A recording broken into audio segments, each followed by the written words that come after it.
But now I wanted to present our next speaker, Erna Danielsson, who is a sociologist and associate professor at the Risk and Crisis Research Center in Mid-Sweden University. Her work focuses on a collaboration between different sectors in times of crisis. And for example, when firefighters have to meet the elderly, and the topic today, firefighters and school children. So please, you're welcome to the podium.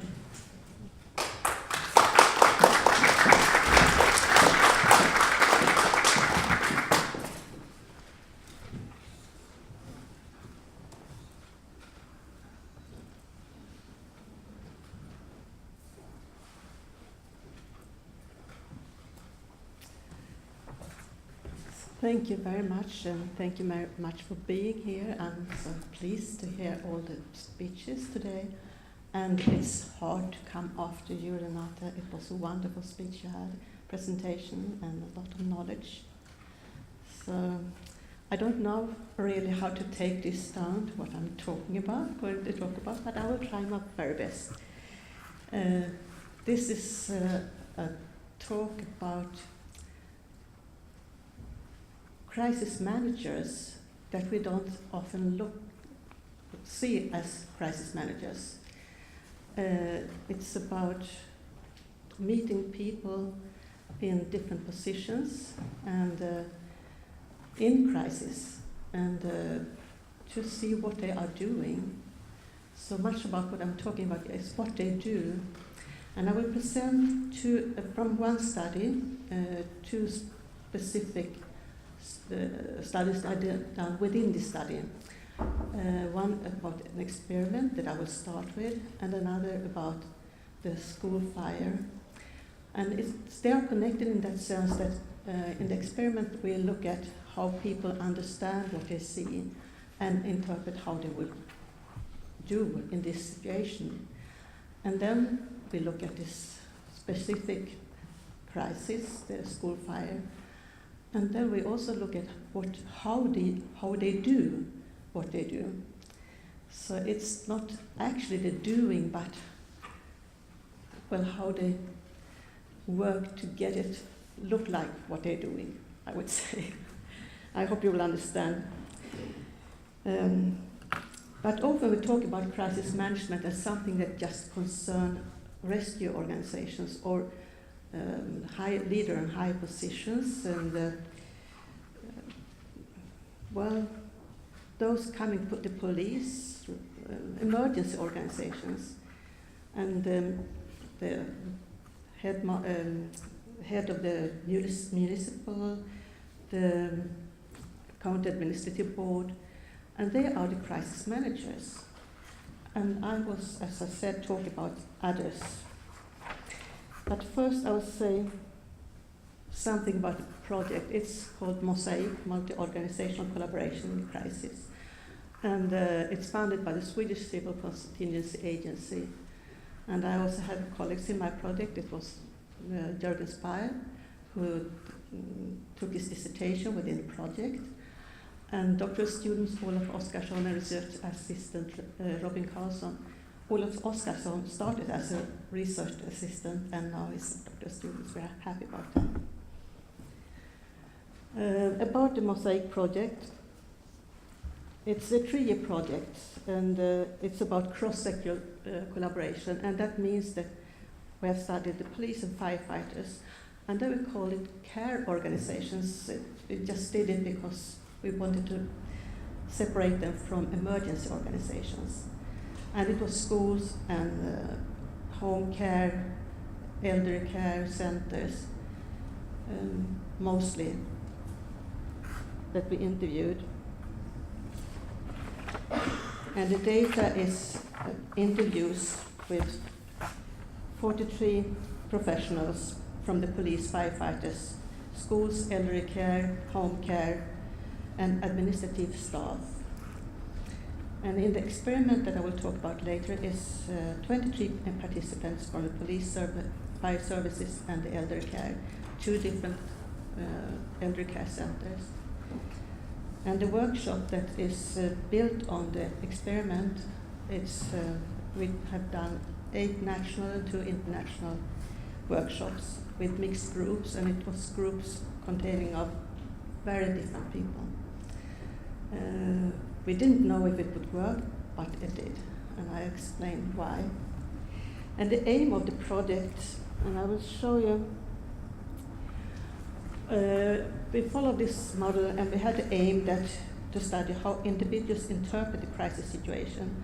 And then we argued that we think that when they get information, they will be affected by, in their immediate interpretation, by the experience they have, the professional knowledge, and the characteristics of the field. So if you're coming from a field that's like the crisis management field, this will affect how you think about the crisis.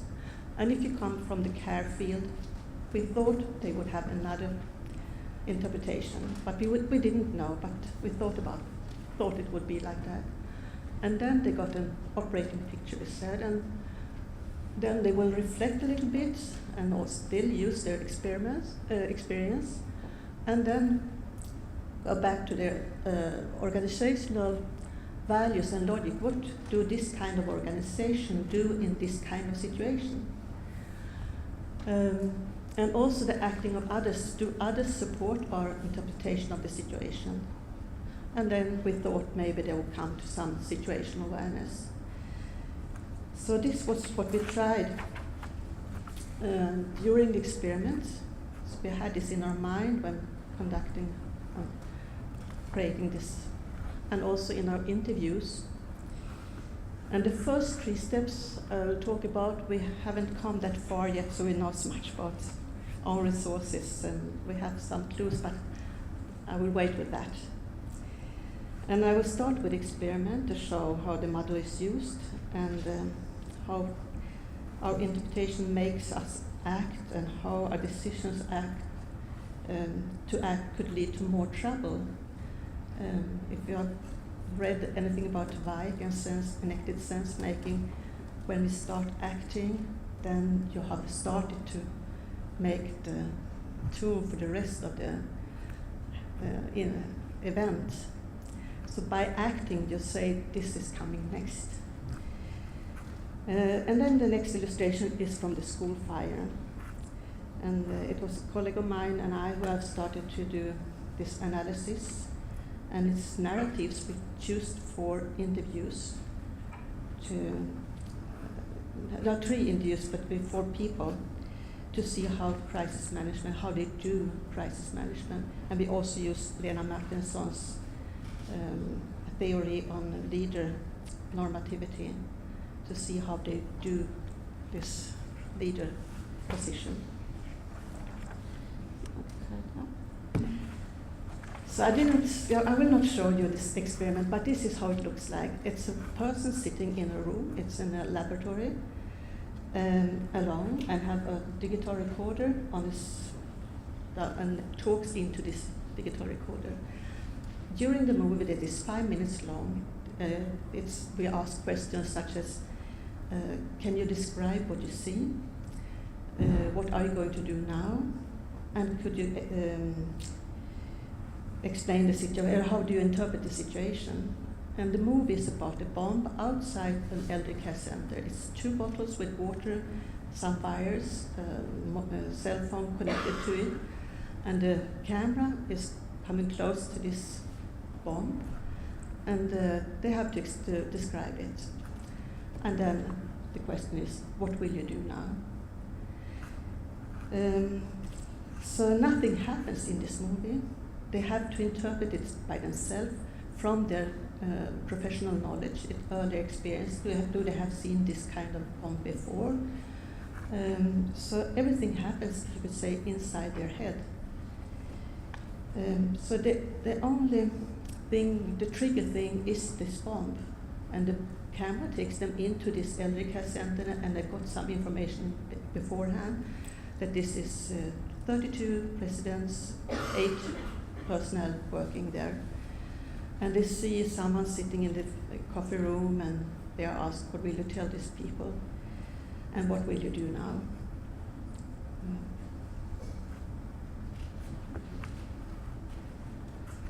And yes, the interpretation there is quite similar. This is a bomb. It looks like a bomb, and it's a physical description. It's 2 bottles, wires, and the interpretation is that this is a bomb. It could explode, probably homemade. Maybe the cell phone, you call it a cell phone, and we can't find any differences between these 3 groups. Then, when they talk about the interpretation of the situation, they say the firefighters and the elderly care personnel say it's dreadful, it's something strange. They couldn't really put a name on the situation. They talked just about dreadful things and strange. The elderly care personnel said, I will go in and get my colleagues out to have a look at it, and we will interpret it together. And the firefighters said, well, we'll wait for police and see what they will do. And when the police came, they said, this is something that shouldn't be here. And then they got a perpetrator. Someone are doing something bad. It's a very much more elaborated description, an interpretation of the situation. It's danger to other people. They start talking about cordon off at least 100 meters. And maybe they had to evacuate the houses close by because they were in that range. So they should be evacuated as well. And this is a police matter, so it's not strange that it's quite normal. Of course, they should know what to do. They should call a bomb squad, and they had after 5 minutes, they had a whole incident planning in their head. And after 5 minutes, the elderly care personnel, they said they would evacuate, all of them said. But they still went in to get their colleagues out, so they had more collective view on it. They wanted the others to see what I've seen, and some said, well, I'll just throw it away. They didn't believe it was true. So that's the interpretation. Talking about the acting, so I chose one, and that's the evacuation. The police, very used to this kind of situation, said, well, hurry up, get the people out, check, we will check all the rooms. If they're empty, we go through every single place in this building and make sure it's empty. And they were very firm with this, and they know exactly what to do, very systematically. The firefighters said that they would wait for police, and meantime they would ask the personnel at the elderly care center to help them evacuate. They would also go through all the rooms and make sure that they were empty, and make sure everyone went out, came out from this, because it was dreadful, and they had to leave the building. They could say we'd make it on the other side where the bomb was, but that was, most of them just said we will make sure that everyone comes out. Could you imagine what the elder care personnel would say? I asked the teachers from the gymnasium college, and one of them said this, and this is also what the elder care personnel said. I hope that the police and firefighters will not come into our residence. If not, they will be cows. And that was a lot of people working with elderly people say the same thing, because this is dementia people, and they are used to do things in a special way, and if they see something they're not used to, then it will be chaos, they will go different direction. And then one of them came with this solution. I would take a plate with cookies and ask the residents to come and have a coffee in the other building, because this was something they did every week. So here we can see that if we do as systematically as the police would have done, without asking, and this is an experiment, and it was a lot of things that we didn't talk about. But they are professional in their job. They know what to do. They have worked with elder people for many, many years. So this is their normal profession. But it's the same for the police and the firefighters. When the elder care personnel heard the police talking about this, they said, "Oh, do they take it so seriously? I will never touch a bomb again." So they didn't know that it was serious, that the police, this was their profession and their work. So the elder care personnel would need to know more about explosives maybe. And the police and firefighters maybe should know more about what will meet them when they come out at an incident site.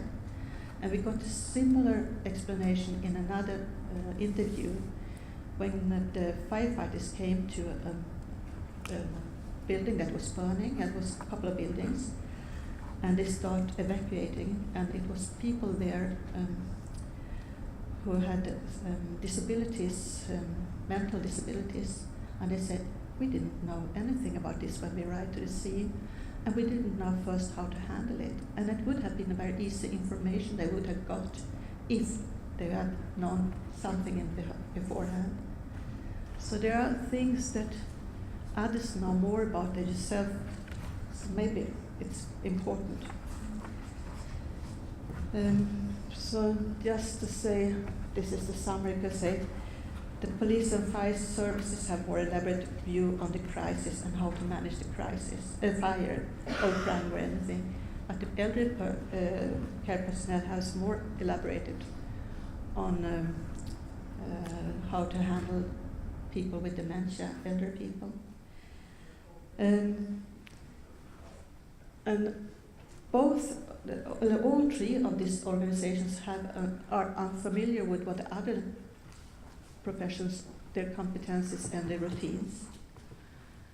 Even if they interpret the situation similar, this is a bomb and it could explode, their acting is quite different.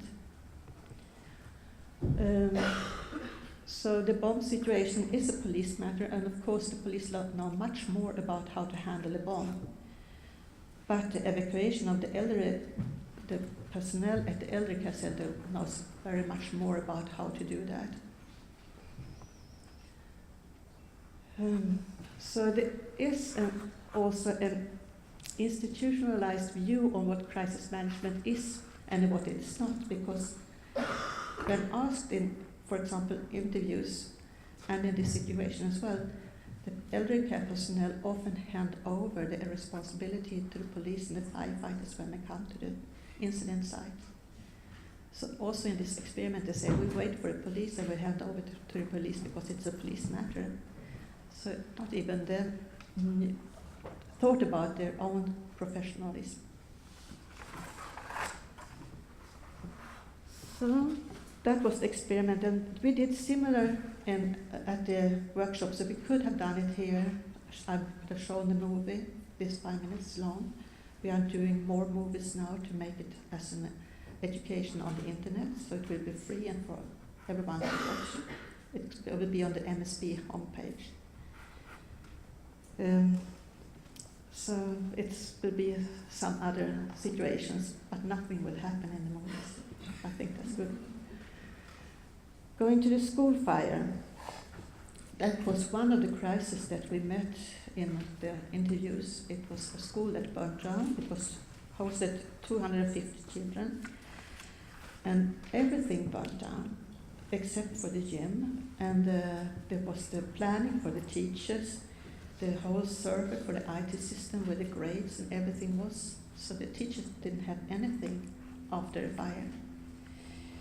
And the school was situated in, and of course I did this with my colleague Angelica Sjöstedt-Landin.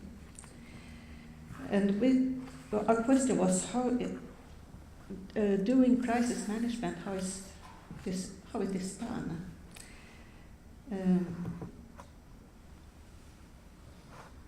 And it took 2 years to rebuild a new school. And the selected interviews was from the same crisis. An incident commander from a fire and rescue, a headmaster and 2 teachers. And the school was situated in a village, and there was also children from the hamlets nearby. Some of the children could walk to school, others was driving by bus or by their parents. And we decided to choose this kind of situation because it was well defined, and we had these 3 organizational professionals. And we tried to see how they described, as in narratives, crisis management, and we tried to connect it to the doing of crisis management from Erna Danielsson. And now I will show you, this is very narrow, I will show you citations from all 3 groups. So the view of the narrative from the incident commander. So I stood there thinking, I actually had a cup of coffee in my hand, and I turned around and I saw that the sun was rising. Then I looked down towards a farm from where I was standing, and I saw an excavator. Then I thought, I can dig through the building instead of letting it just burn down. Because this is never going to work, because I get no more people, I'm getting bigger problems, the roof is falling down on my men, I can see the tidiness coming, I realize it's not worth it. I'm going to make it. I need to find something completely different, and then I saw the excavator. Here it talks about walking around the building to see the fire. It was 4 hours almost when he talked about this. And he said, we usually work for 4 hours as firefighters and then 6 hours as incident commanders. And he saw a person that he thought would be a very strong person, and he was tired. So this is a way of his making the decisions for others, finding ways to do things, being improvising, being flexible, focusing on technical facts. And then also he says that he demands support. When doing so, I gain 2 things. First, I don't need to do things myself, and it's an example what to do, what to order. They do it for me. So released from that task, also my order is documented. Everything I order from the central support is documented. So it's a very clear view of what he's doing and his profession, and this is the way they work. When talking about emotions, he talks about facts and emotions, and facts, it's what he's dealing with. Emotion is what others are dealing with. So in a rescue operation, of course, there are children and parents, and they could be disturbing, but that's something you have to handle. That's his view on it. But through all the interview, he's very firm in, this is my job, this is how I do things. And of course, the fire was extinguished, and they saved some part of the school, the gym. The view of the headmaster, this is a very typical citation from him. I'm responsible for the school activities, and the school activities are very dependent on everything around it, which makes it very much about coordination. He talks about responsibility for the school, for making it possible for the teachers to do things, having facilities, and about rebuilding the school and to save the school because they were afraid of that the school wasn't going to be rebuilt. So it was a great job for him to make sure that this school will be standing here again. And this was also what the community really wanted. So there was a lot of dialogue and a great many meetings. And this with information, he had also to inform the parents and the children and the municipal people at the municipal, and making everyone participate, and that everyone gets the same information. There's a lot of rumors. So this was also something he felt very responsible for. So crisis management for him was very much making sure that the teachers got somewhere to be in some new facilities, make sure that everyone got information, and make sure that the school was rebuilt. Talking to the teachers, they wanted to be together when I interviewed them. So they did everything together. Then we are pretty strong in that way, in any case together. This was the main feeling you got when you talked to them, maybe because they were together also during the interview. They had expressed very much a collective view in the reasoning. And two things come back, of course rebuilding the school, but most of all making sure that the children wouldn't suffer. The children was in their main focus all the time. So they talked about how to make them understand what they've seen. And coming back to what you said, it was very important for them. After the fire, the classes was hosted in a different location in the neighboring villages.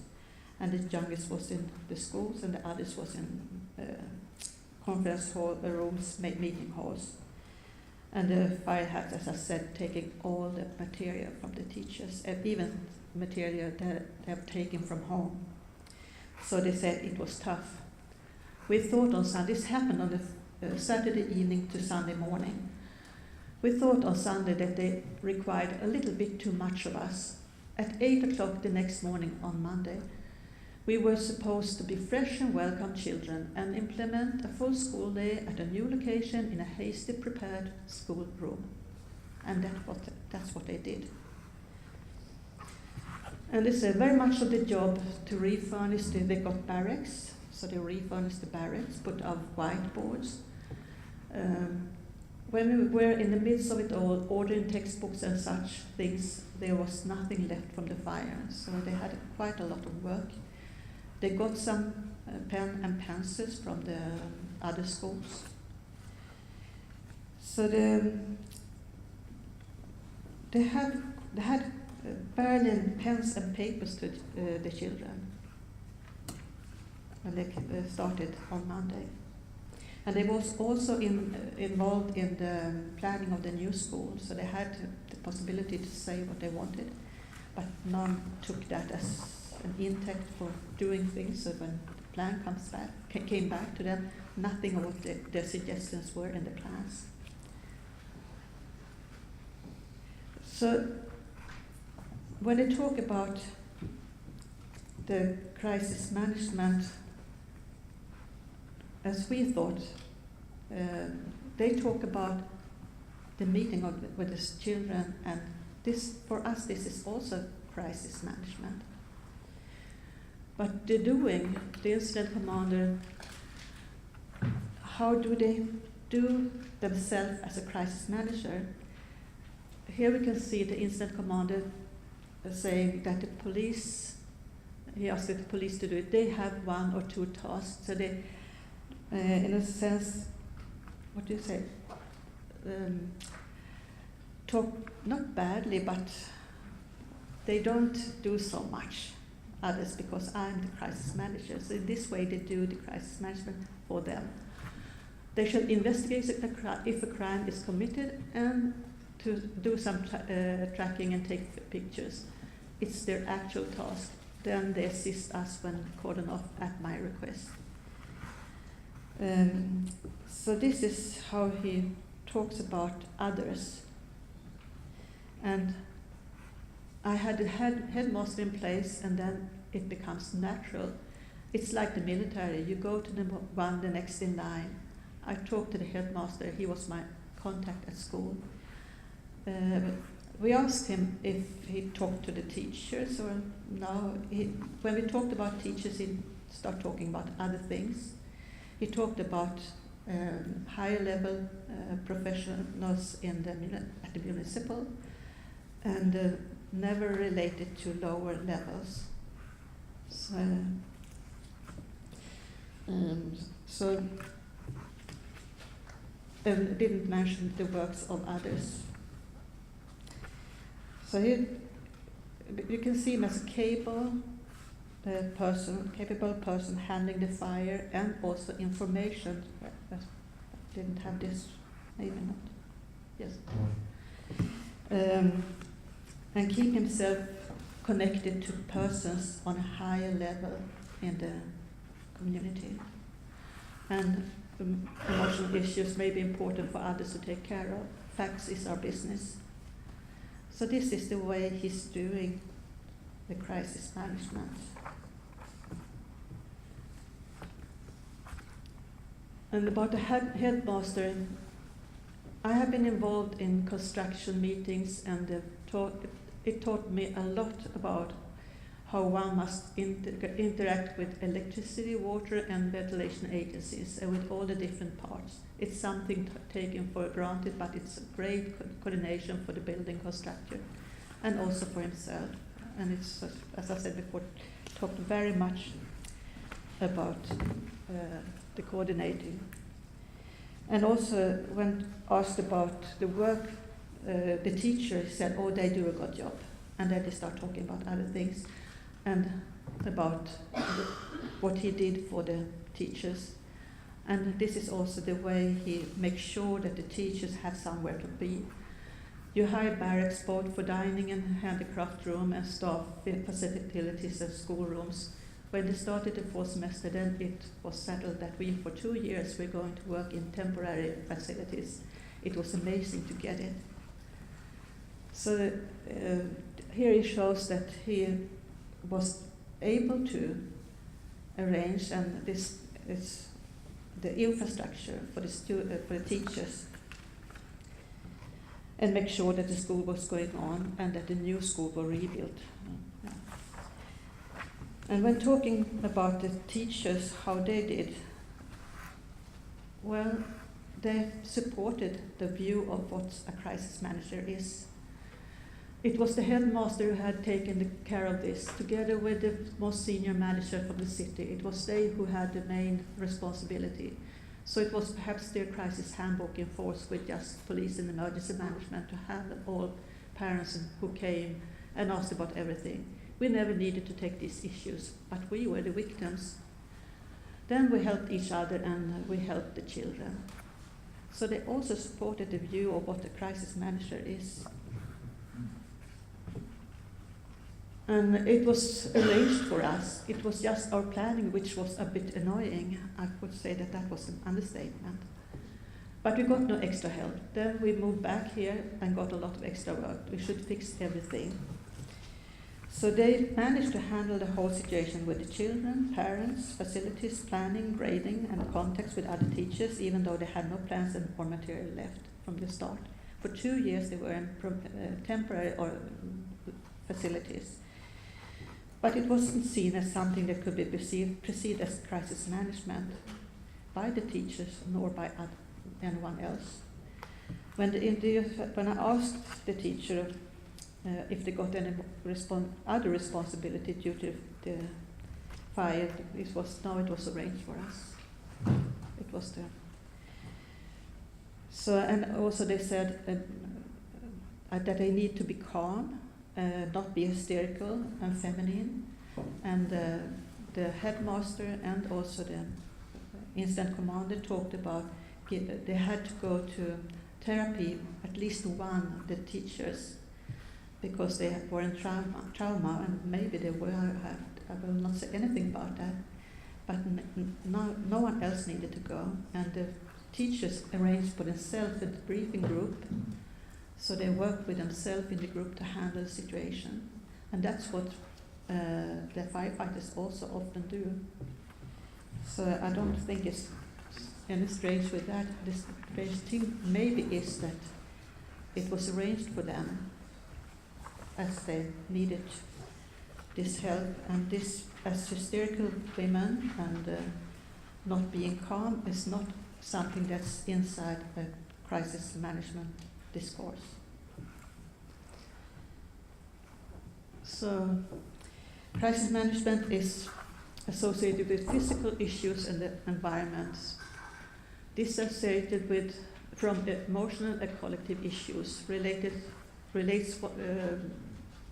to other crisis management who handle the crisis, and also to hand over this responsibility to higher level management and to the emergency personnel when they arrive to the scene, and not recognized or talked about is other competences and managerial skills as crisis management.